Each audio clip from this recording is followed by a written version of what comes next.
જય શ્રી કૃષ્ણ મિત્રો.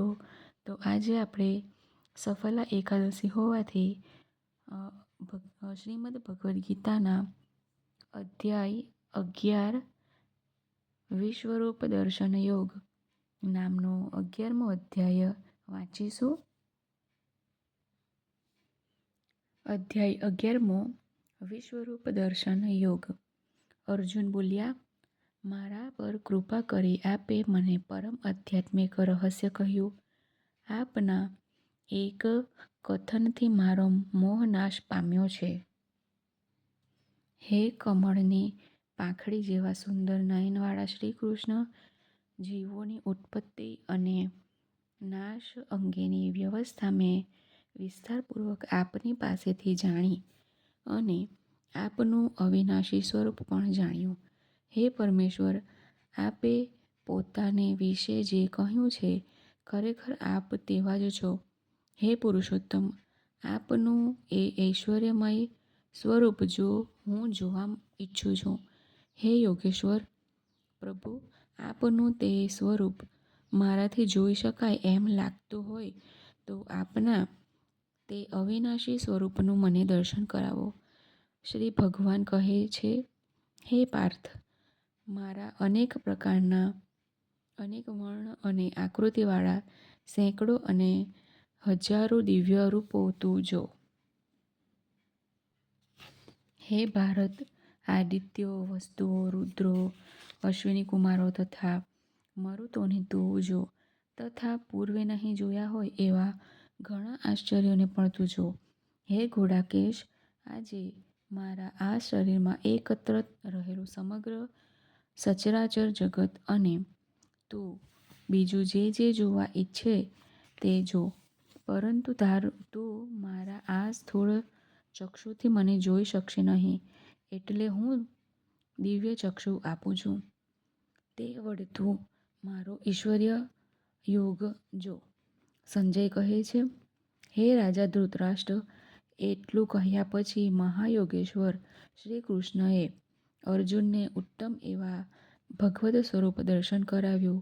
એ સ્વરૂપ અનેક મુખ, અનેક નેત્ર અને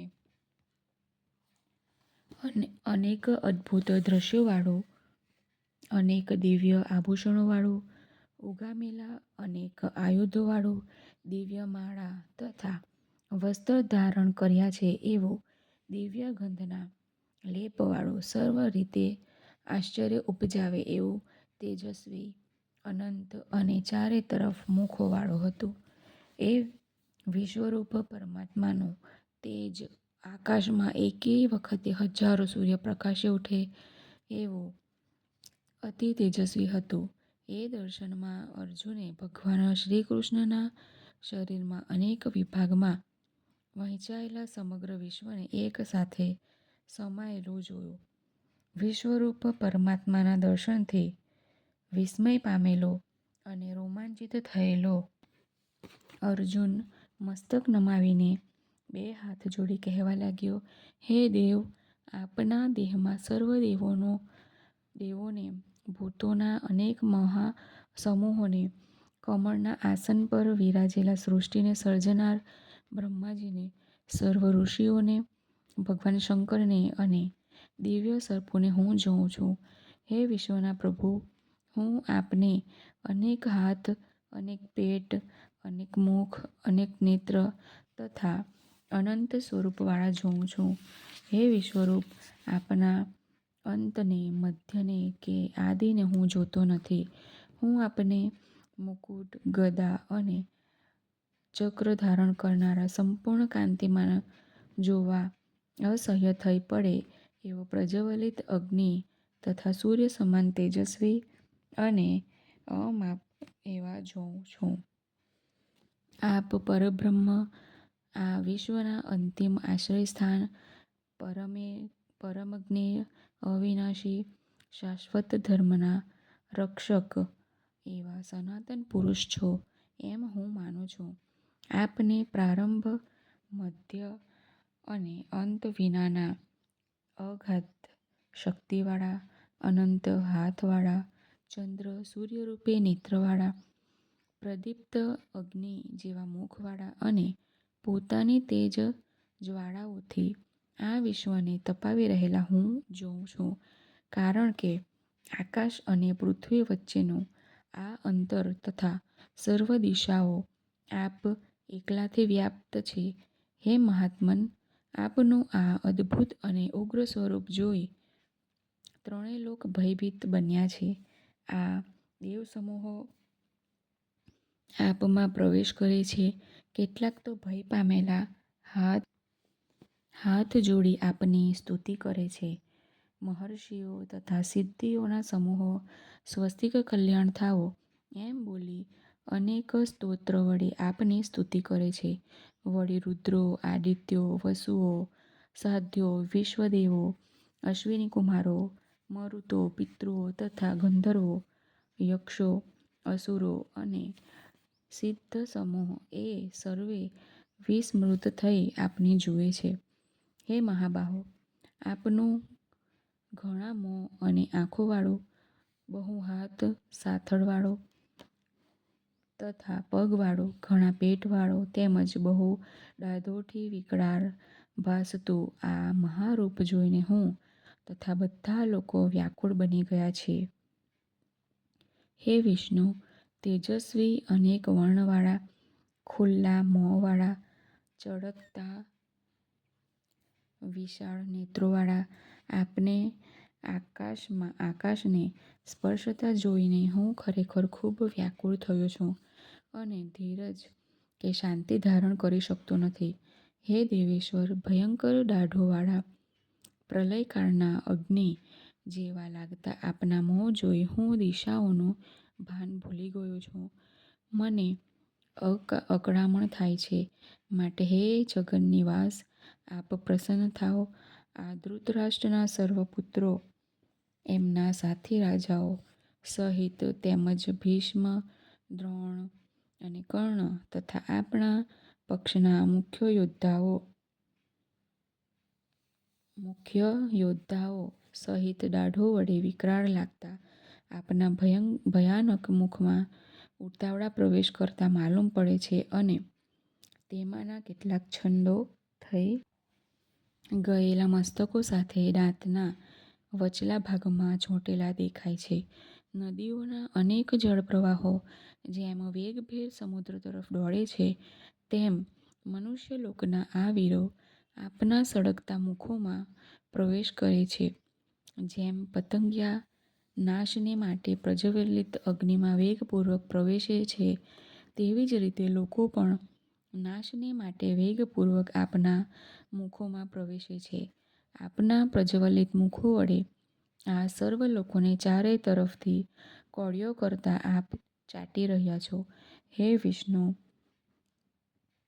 આપના ઉગ્ર પ્રકાશ સમસ્ત જગતને તેજથી ભરી દેતો તપી રહ્યો છે.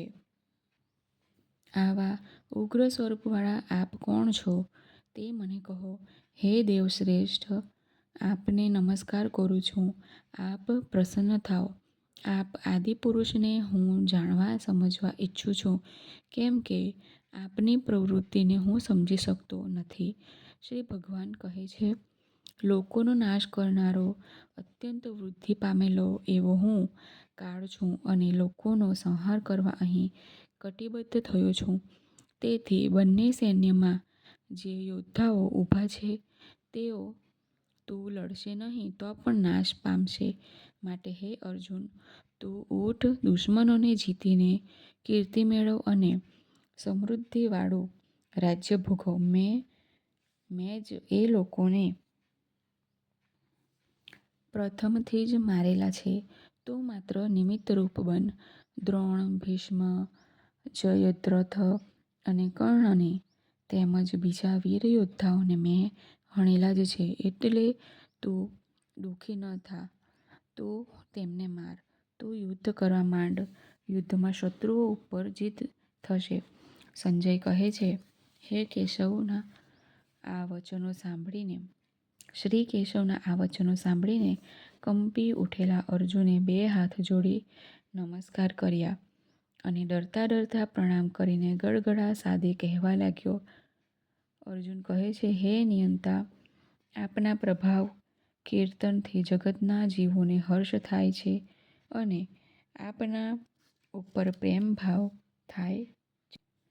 રાક્ષસો તો તમારું આ સ્વરૂપ જોઈને ગભરાઈને આમથી તેમ ગમે ત્યાં ભાગી છૂટે છે. સિદ્ધ લોકોના સર્વ સમુદાયો પ્રણામ કરી રહ્યા છે. આ બધું આપને ઘટે જ છે. અને હે મહાત્માનો મહાશ્રેષ્ઠ અને બ્રહ્માના પણ આદિ કરતા એવા આપને તેઓ કેમ વંદન ન કરે? હે અનંત, હે દેવેશ, હે જગન્નિવાસ, સત અસત અને તેનાથી પર અક્ષર બ્રહ્મ આપ જ છો. આપ આદિદેવ, પુરાણ પુરુષ અને આ જગતનું પરમ આશ્રય સ્થાન છો. આપ જાણનાર તથા જાણવા યોગ્ય પરમધામ છો. હે અનંત સ્વરૂપ, સમગ્ર વિશ્વ આપનાથી વ્યાપ્ત છે. આપ વાયુ, યમ, અગ્નિ, વરુણ, ચંદ્ર અને બ્રહ્મા છો. બ્રહ્માના પિતા પણ છો. આપને મારા હજારો નમસ્કાર છે. વળી ફરી ફરીને આપને નમસ્કાર કરું છું. હે સર્વેશ્વર, આપને આગળથી, પાછળથી અને સર્વ તરફથી નમસ્કાર હો. અનહદ બળવાળા અને અમાપ પરાક્રમવાળા, આપ સર્વમાં વ્યાપેલા છો અને તેથી સર્વ સ્વરૂપ છો. હું આપના આ મહિમાને જાણતો નહોતો, એટલે ભૂલથી અથવા સ્નેહથી આ મારા મિત્ર છે એવું સમજીને હે કૃષ્ણ, હે યાદવ, હે સખા એવું જે સંબોધન કર્યું છે તે માટે તથા હે અચ્યુત, વિહાર, શયન, આસન અને ભોજનમાં એકલા અથવા બીજાની હાજરીમાં હસતા હસતા પણ જે અનાદર થયો હોય તે માટે હું અપ્રમેય એવા આપની ક્ષમા ચાહું છું. હે મહાન પ્રભાવવાળા, આપ ચરાચર વિશ્વના પિતા, પૂજ્ય અને વંદનીય ગુરુ છો. ત્રણેય લોકમાં આપના સમાન બીજો કોઈ જ નથી. પછી આપનાથી અધિક તો હોય જ ક્યાંથી? માટે હું આપને દંડવત પ્રણામ કરું છું. હું આપની સ્તુતિ કરું છું અને મારા પર પ્રસન્ન થવા વિનંતી કરું છું. હે દેવ, જે પિતા પુત્રનો, મિત્ર મિત્રનો અને પતિ પત્નીનો અપરાધ ક્ષમા કરે છે, તેમ આપ મારા અપરાધને ક્ષમા કરો. પહેલાં કદી નહીં જોયેલું એવું આપનું સ્વરૂપ જોઈ મને આનંદ થયો, તેમજ ભયથી મારું મન વ્યાકુળ પણ થઈ ગયું છે. માટે હે દેવ, મને આપનું પહેલાંનું સ્વરૂપ જ બતાવો. હે ઈશ્વર, હે જગન્નિવાસ, આપ પ્રસન્ન થાઓ. હું આપને પહેલાંની માફક જ મુકુટધારી, ગદાધારી અને ચક્રધારી જોવા ઈચ્છું છું. હે હજાર હાથવાળા, હે વિશ્વમૂર્તિ, આપ પહેલાંની માફક ચતુર્ભુજ રૂપે પ્રકટ થાઓ. શ્રી ભગવાન કહે છે, હે અર્જુન, પ્રસન્ન થયેલા મેં આ મારું તેજોમય અનંત અને આદ્ય વિશ્વરૂપ મારા પોતાના સામર્થ્ય વડે તને બતાવ્યું. એ મારું સ્વરૂપ તારા સિવાય બીજા કોઈએ જોયું નથી. હે કુરુવંશી મહાવીર, મારું આવું સ્વરૂપ મનુષ્ય લોકમાં વેદો વડે, યજ્ઞો વડે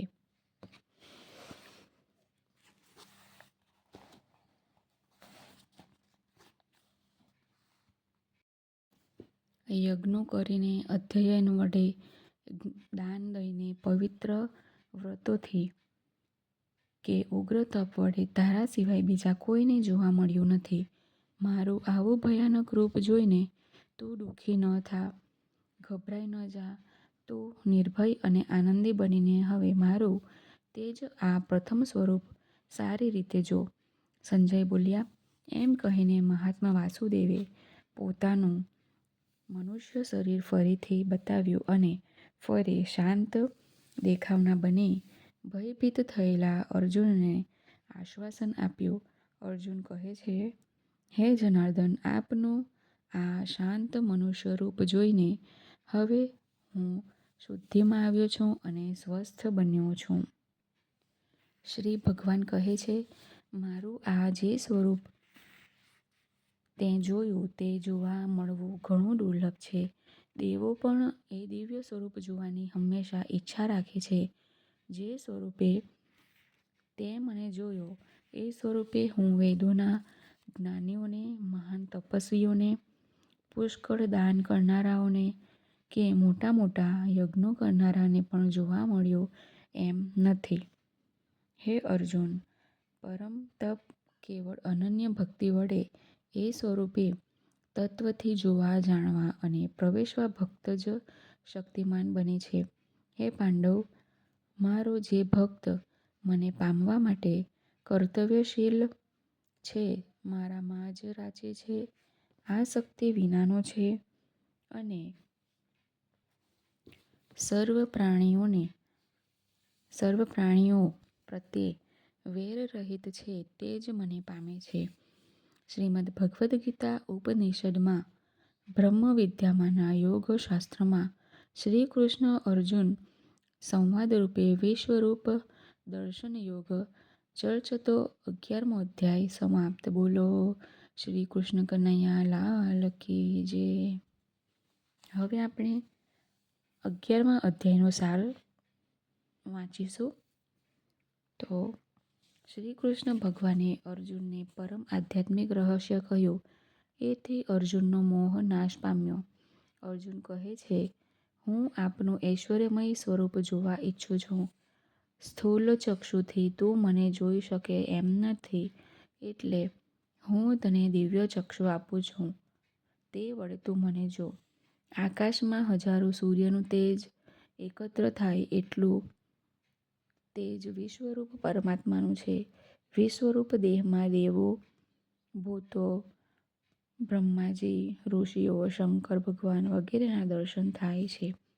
વિશ્વરૂપ દર્શનમાં પ્રભુ મુકુટધારી, ગદાધારી, ચક્રધારી તેમજ અતિશય કાંતિમાન માલુમ પડે છે. વિશ્વરૂપ દર્શનના ઈશ્વર વડે સમગ્ર પૃથ્વી, આકાશ અને દિશાઓ વ્યાપ્ત છે. ધૃતરાષ્ટ્રના પુત્રો ભીષ્મ, દ્રોણ અને કર્ણ સહિત બીજા યોદ્ધાઓ આપના વિકરાળ મુખમાં પ્રવેશતા અને આપની દાઢ વચ્ચે ચવાતા જોવામાં આવે. ભગવાન શ્રી કૃષ્ણ ભગવાન કહે છે, હું લોકોનો કાળ છું અને તેનો સંહાર કરવા અહીં ઉપસ્થિત થયો છું.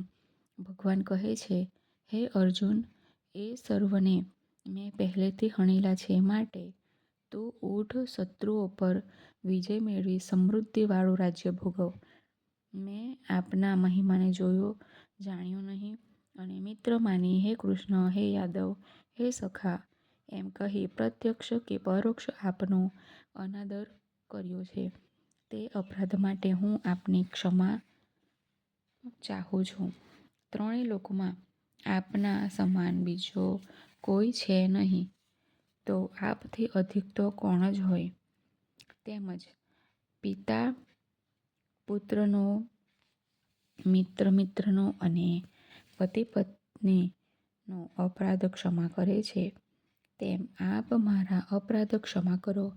હે પ્રભુ, આપનું વિરાટ સ્વરૂપ ભય ઉપજાવે છે, એટલે એને બદલે હવે આપ આપનું રૂપ ધારણ કરો. હું આપને પહેલાના મુકુટધારી, ગદાધારી અને ચક્રધારી જોવા ઈચ્છું છું, માટે આપ તે સ્વરૂપે પ્રકટ થાઓ. તો આ હતું શ્રીમદ્ ભગવદ્ ગીતાનો અધ્યાય 11 અને સાથે સાર પણ આપણે જોયો, મહિમા જોયો.